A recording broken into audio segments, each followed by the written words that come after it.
তার ইঞ্জিনিয়ার, জজ, ব্যারিস্টার কারো কারো কাছে অনেক গুরুত্বপূর্ণ, কিন্তু দুনিয়া এবং আখিরাতের বুকে হাফেজ, মাওলানা, মুফতি, মুহাদ্দিসরা সর্বদাই গুরুত্বপূর্ণ।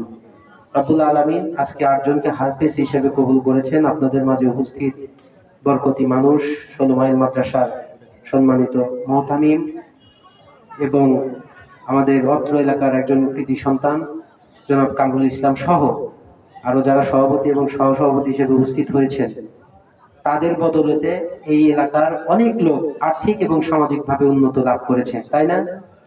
আমরা বিশ্বাস করি তাদের এই পদচারণায় এই মাদ্রাসাটা উন্নয়ন ঘটবে ইনশাআল্লাহ। তা আমি যেহেতু একটা দলের সাথে সম্পৃক্ত, এখানে কোনো রাজনৈতিক কথা বলবো না, একটা কথাই বলে চলে যাব। আপনারা জানেন যে দেশনেত্রী বেগম খালেদা জিয়া উনি কিন্তু একজন ধর্মপ্রাণ মানুষ ছিলেন, আলেম ওলামাদের সাথে তার গভীর সম্পর্ক ছিল। মহান রব্বুল আলামিন দীর্ঘ হায়াত শেষে তাকে চিরতরে দুনিয়ার মায়া ত্যাগ করে যেতে হয়েছে।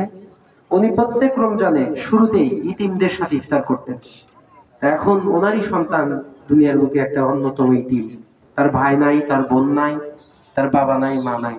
আপনারা দেশনেত্রী বেগম খালেদা জিয়ার জন্য দোয়া করবেন এবং তারেক রহমানের জন্য দোয়া করবেন, যেন উনি ওনার বাবার চাইতেও ভালো কিছু, মায়ের চাইতেও ভালো কিছু দেশের মানুষের জন্য করে। এক মুহূর্তেও যেন সে এক মুহূর্তের জন্য যেন পথভ্রষ্ট না হয়। সবাই ভালো থাকবেন। আসসালামু আলাইকুম রহমতুল্লাহ।